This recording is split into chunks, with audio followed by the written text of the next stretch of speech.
In this presentation, I'm going to cover my personal views and insights into the issues of medical associate professions. I'm going to attempt to explain how I see the historical perspectives, where we are now, and what the future might hold. Firstly, I hope we can all agree that doctors need help in performing their duties. Assistance should not be considered a pejorative term. Assistance is just another word for help, and the raison d'etre of doctors is to help their patients.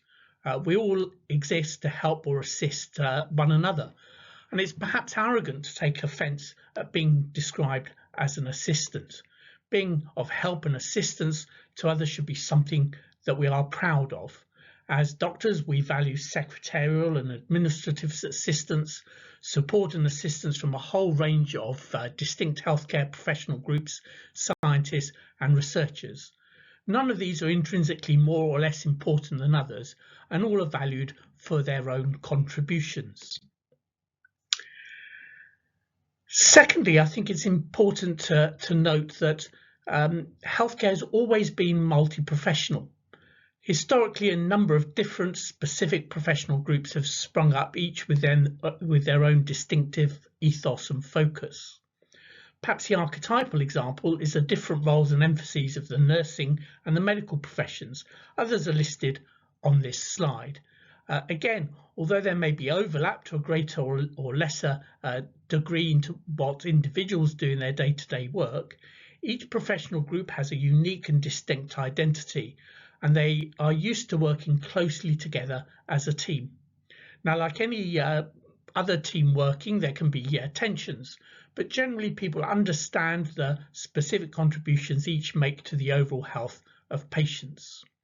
And again, I want to emphasize that none is intrinsically more important than the other, but in different situations, the prominence of one group may be emphasized more than that of a different group. Thirdly, I think we need to acknowledge that tasks previously carried out by doctors have always been passed on to others. When I first started as a doctor, it was normal for ward phlebotomy to be carried out almost exclusively by the house officer, the FY1, and almost always IV cannulation. The first ECGs were carried out by specialist cardiologists. But as healthcare develops, some of these tasks become more commonly performed by others. For example, in most EDs now, most emergency departments, triage is carried out by nurses. And increasingly, some specialised procedures such as endoscopies are being carried out by nurses as well. And although there may have been initial concerns, doctors have generally been content for this diversification. Usually when issues around training and competence and scope of practice have been agreed. For example, straightforward diagnostic upper GI endoscopy is now carried out by nurse endoscopists in many units, but an interventional therapeutic endoscopy, say in a patient with an active GI bleed, will always be carried out by an experienced doctor. Now, I think for the sake of completeness, we must also note that the direction of travel has not always been one way, and tasks that are previously done by others are increasingly expected to be done by doctors themselves. Gone are the days when every consultant would expect to have their own dedicated secretary, and increasingly we're expected to dictate our own letters, check them, and even email our own colleagues with requests and consultations. It is true to say that we work in an environment where others do seem to be happy to take on tasks previously performed by doctors, but when they are short-staffed or under pressure, the responsibility for that task is rapidly handed back to the doctor. I think it's also true to point out that many doctors, especially early years doctors in training posts, have been vocal in their criticism of being asked to spend too much time performing what they consider routine tasks that could be performed by others at the expense of more time for their own training. So I hope so far so uncontroversial. Let's move on to the emergence of MAPS, or medical associate professions. But before I do so, I think it is important we just spend a little time thinking about terminology. Although what people do is generally more important than what they're called, the reality is that what people are called is also important. So I'm going to use the term medical associate professional, or MAP, to describe a group of individuals that are involved in healthcare but are not doctors, and also do not belong to one of the classical healthcare professions such as nursing, physiotherapy, dietetics, and others that we saw on a previous slide. Now, the fact that I'm defining them on the basis of what they're not rather than what they are is important. Is an important point. And the reality is that it can be difficult to define their unique characteristic features. I'll use the term physician assistants and the physician associates more or less interchangeably to refer to the different names that this same group have identified themselves with over time. So if we go back 15 or 20 years, there was a small number of individuals who worked as physician assistants. Their role was to help doctors, often in routine administrative tasks like booking investigations or chasing results, and sometimes undertaking some basic clinical tasks such as phlebotomy. They were often at school leaver or A-level grade, and some did the role in preparation to apply for medical school. In some parts of the world, physician assistants or associates had a broader clinical role, for example, taking medical histories. There then emerged an acceptance that specific training, a specific training program, would allow them to be of greater support. So in the US, the concept of physician associates grew out of the basic medical training that was provided in the forces and after the war. And there are analogous roles in other parts of the world, including emerging nations or in rural areas where fully qualified doctors are few and far between. And this led to the growth of a number of programs, often initially one-year programs at the PG Cert level, then increasingly at PG DIP and master's level programs to help train these individuals. So let's move on to where I see the various seeds of discontent arising. And I think firstly we need to cast our minds back to when medical student places were even more limited than they are now. If I have any time later on, I will post a presentation about my thoughts regarding medical student numbers, but that's beyond the scope of this particular presentation. But it is right to say that we've lived through a time when there have been many capable and enthusiastic people with a real desire to study and practice medicine who were unable to secure a place at medical school. Others have been unable or unwilling to make the personal and domestic and financial sacrifices that the current system requires.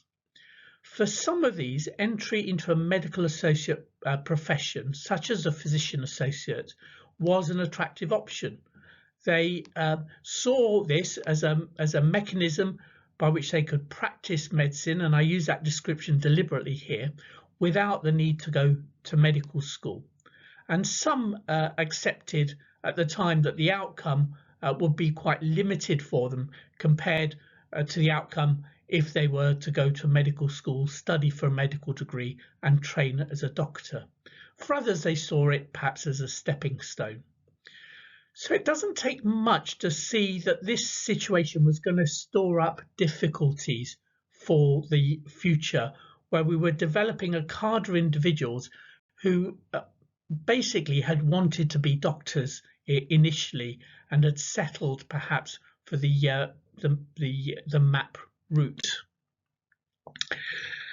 I think the second area of discontent arose because NHS England and in the devolved nations, in fact, and the government started to see that physician assistants were a potential solution to workforce issues. And again, I think we need to remind ourselves that we were in an era when medical training posts were often unfilled, especially in certain parts of the country, as were locally employed or trust grade posts. Although I think some in the NHS and government were generally motivated by seeing PAs as a solution to this problem, the thinking of others quickly matured into thinking that PAs could actually be primarily a replacement for doctors themselves. Now, some of this was hidden or perhaps justified by saying it was about freeing up doctors to do more specialist tasks. And really early at this stage, some voices were raised and concerns were raised about how this might lead to the replacement of doctors and might lead to a two-tier service and a reduction of standards. But those individuals were generally silenced or considered mavericks. So I think this is the second area where things went badly wrong. At this stage, the general medical profession was oblivious to the looming threat and the potential repercussions of the growth of the medical assistants and medical associates. And I think few were thinking aright, and it served the purposes of some for there not to be a full and open debate at this point. So within this context and background, my view is that what happened is that increasingly powerful voices in government and the NHS did see physician assistants as a potentially economic solution to the workforce issues. They were willing to pay higher salaries initially because they figured that this was still going to be cheaper than investing in postgraduate medical training and then paying for a continuing consultant expansion. And there was the maturation of the thought process that the NHS model of a doctor or consultant, a general practitioner-led service, was going to be unaffordable for the general population. And at the same time, I would add that politically, some saw this as a way of diluting the power of the medical profession, especially as industrial disputes loomed. And they borrowed their thinking from the introduction of teaching assistants and police community support workers. The thinking was the same. Let's provide the lowest common denominator, cheapest public services that we can get away with. And so another plank in the discontent that followed was laid. Now, as this groupthink became more prevalent, other factors came into play that compounded the issues. Firstly, universities, encouraged and supported by the NHS, were recruited to develop this new profession. And whilst funding for medical student placements and educations remained restricted at that time, the NHS organisation was keen to support the development of physician assistant, later to become physician associate programs. And universities, faced with their own financial difficulties and also keen to demonstrate a willingness to support the NHS, obliged by opening more and more programs. We'll note later that this was facilitated by a lack of professional regulation. At that time, PA programs weren't regulated. And I've been involved in setting up several medical schools, and typically it will take as long as 10 years before the initial idea to set up a medical school to the award of the first primary medical qualification, with constant supervision by the General Medical Council. PA programs were unregulated, and some were opened with skeleton staff with little experience, sometimes within 12 months of having the idea. And although a national curriculum was in place, there was no professional quality inspection system analogous to that imposed by the GMC on medical programs. I think the other important point to mention here is that there was, and I think there still is, a lack of clarity or a fundamental misunderstanding about what being a doctor is all about. Some of this was exacerbated by the move towards what I'm going to call taskification of the role of doctors. And this may have been partly a side effect of the introduction of tick box OSCEs and workplace-based assessments.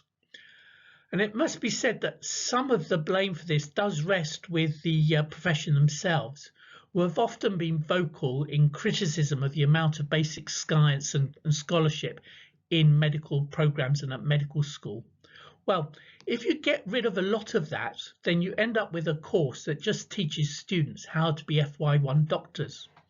And it's certainly important to make sure our graduates can work as FY1s. That's without question. But if that's all that medical school does, that's all that medical school produces, it plays into the hands of those who wish to dumb down the profession into a series of tasks. And again, that's something that perhaps I can elucidate further in another presentation. So what did these seeds of discontent germinate into, and what's been the harvest?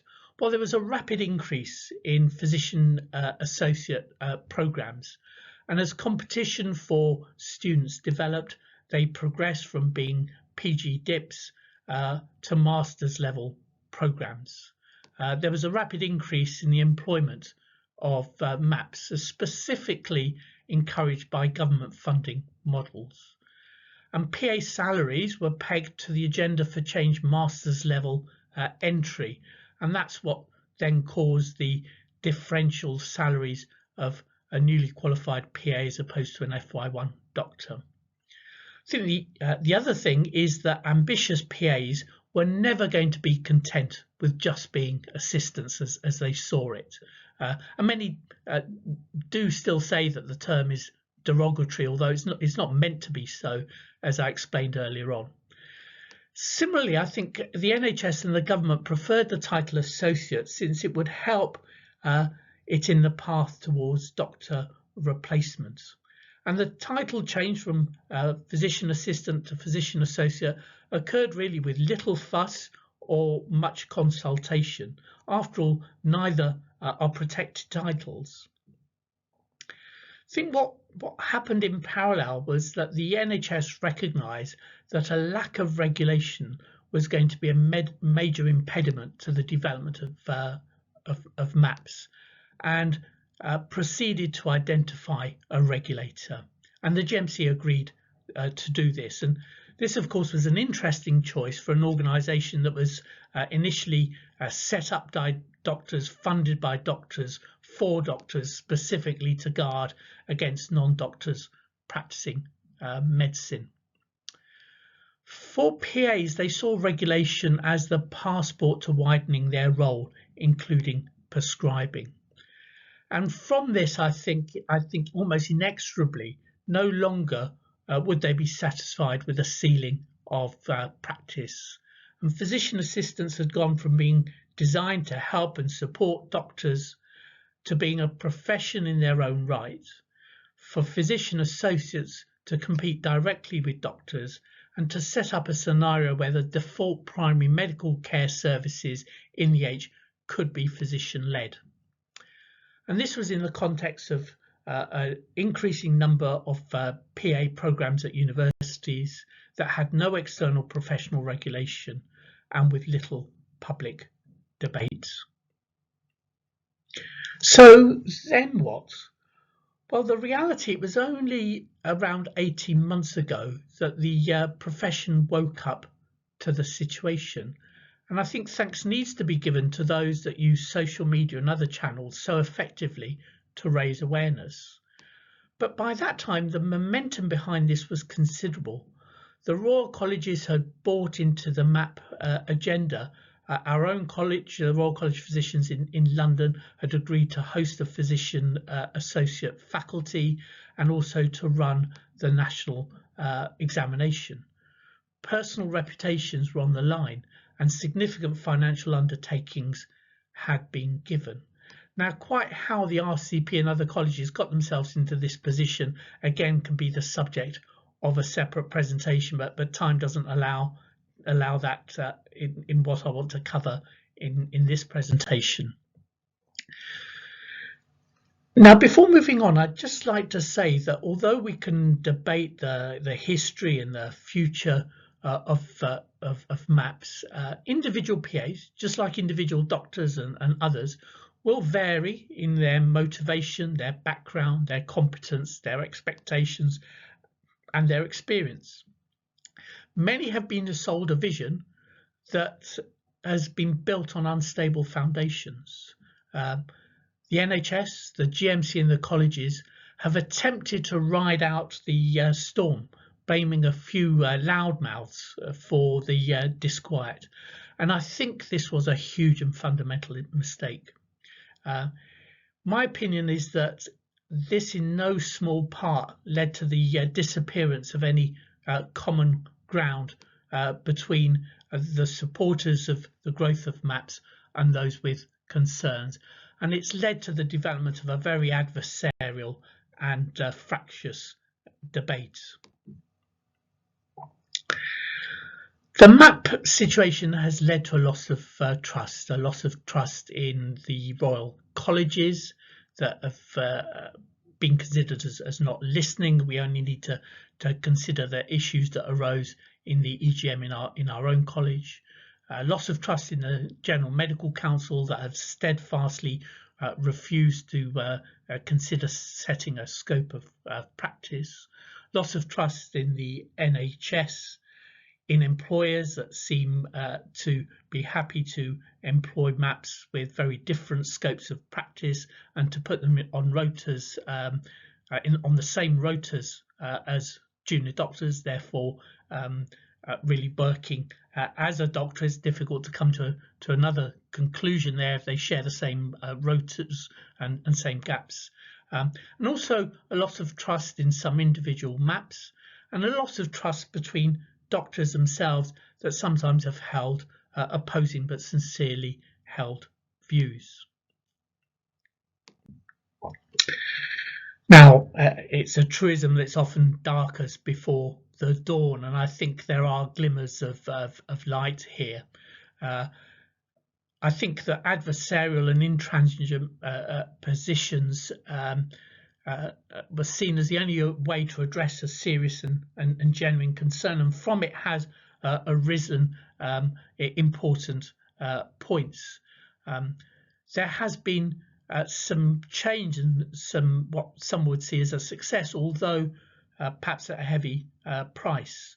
So colleges are now putting out position statements regarding PAs, where before there was silence.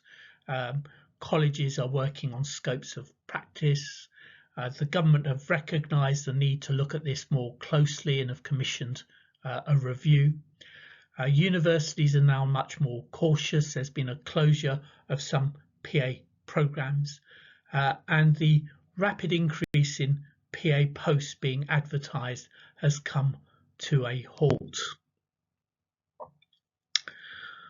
So where are we? Where are we now? Where are we going to go? So I think the first thing that we need to do is rebuild trust. The Royal Colleges, including the RCP, prompted by the EGM and the concerns of its members and fellows, have now agreed to review its governance and priorities, and that can only be a good thing. I think here what we've seen is a specific issue, the PA issue, shine a light onto what is perhaps a broader issue with how Royal Colleges are run. The GMC still needs to respond to concerns, but my own personal view is that they will move in that direction. And lessons need to be learnt regarding the implementation of large scale change. Implementation by stealth, by assuming presumed consent without a full debate. I think organisations have realised that that's unlikely to work in the future, and it just stores up problems for later on. So what about the role for MAPS in the future? Well, I think the debate regarding what their profession is and their role is still live, and there's still much to be considered in that. I think there will be agreement on an absolute ceiling of practice and a clear scope of practice, and I think that will be nationally agreed and specialty informed. But quite what those will look like are still an open question. I don't think that MAPS will completely disappear from the NHS. What about individual MAPs? Well, it remains open for them to apply and study medicine via the graduate entry route, and we are already seeing some people doing that. Individuals with a background as a MAP are likely to be considered strong candidates for medical school places, and the admissions criteria in medical schools will take into account previous roles in the same way as we now take into account people's work experience and past healthcare experience. Now, the apprenticeship route, which was touted as one mechanism to allow MAPs to study and convert to fully registered doctors, the apprenticeship route as originally envisaged is not likely to work, and we've seen some rowing back on the apprenticeship schemes. So I think it's going to have to be something different. And none of this will be easy, but of course sorting out our own messes is never easy. So what about the future of current PA programs? Well, I think the number is likely to shrink considerably. There'll be some universities who will decide that this isn't the space they want to inhabit. I think that the courses that remain, that they need to be accredited, and that needs to be seen to happen at the same standard that the GMC impose for medical programs, with the same amount of quality inspection and the same rigor. I think that as PA programs reduce in number, they will increase in quality. With that reduction, that will vacate some clinical placements that could be freed up for medical student expansion. We're now in a system that wants to see medical students expansion, and one of the rate limiting factors for that is clinical placement availability, and whether we like it or not, there is a competition between clinical placement capacity for medical students and for PA students. I think there will also need to be absolute clarity that the PA degree is not a substitute for a medical degree, and that graduates will also always have a limited ceiling and scope of practice. So those comparisons saying that a PA graduate works to the level of an FY1, and some have even said higher, I think those comparisons will have to go because they are unhelpful. It's a bit like saying that a staff nurse works to the same level as a year 2 physiotherapist, or a year 3 dietitian works to the same level as a year 2 podiatrist. I think those comparisons are really unhelpful and need to stop. What about the future for individual services? Well, some services may identify a role for MAPs. For many, that sort of role is likely already to be filled by individuals from other professional backgrounds, for example, diabetes specialist nurses, or heart failure nurses, or advanced clinical practitioners from paramedic backgrounds. And I think it will be for individual services to decide what the background is and the experience of individuals that they want to be helping run their services. And discussions will need to take place regarding the route into these roles as well. What about for individual doctors? Well, going back to the beginning, really, we still need help. We still need assistance. The idea of 20 years ago is still valid. We need people that can help support us in our work, and I don't think that's being pejorative. To turn that into a system by which we develop a group that competes with doctors for posts and salaries, and potentially reduces the ability of the general public to see doctors is unhelpful. And I think we've learnt a great deal about how medical assistants, to use another term, need to be introduced and deployed. Those doctors that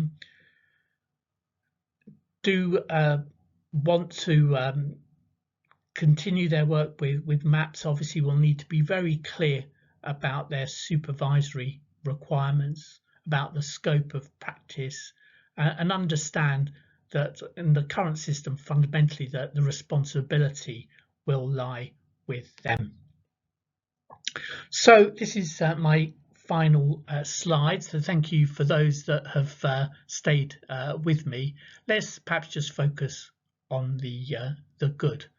I think this whole sorry state will stimulate and has stimulated a debate on what exactly is a doctor, their uniqueness, the uniqueness of their training and education. I think it should stimulate a debate about what is the best way of providing assistance and support to doctors. And I think it's highlighted the risk of attempting change without fully informed debate or with presumed consent or changing direction of things halfway through. I think it will be a catalyst for real change in how the Royal Colleges listen and work. So finally, I know that many of you won't have agreed with everything that I've said, and I won't be arrogant enough to say that there haven't been errors or flaws in my thinking. One of the hallmarks of doctors is that we change as evidence changes and the situation changes, and we can shift our positions. And I don't think there's anything wrong in that. We have to be honest, though, when we look back and realize that mistakes have been made, and then we need to focus on going forward in a productive way. So thank you very much for listening, especially some of you may have found some of the things that I've said not particularly palatable. As I say, I'm more than happy to enter debates in person via email on these issues. Perhaps not things like X. I just think that that's just too short a sort of platform to have some detailed discussion, although it is good to raise sort of concerns and put out clarion calls. So thank you very much once again for listening to this presentation.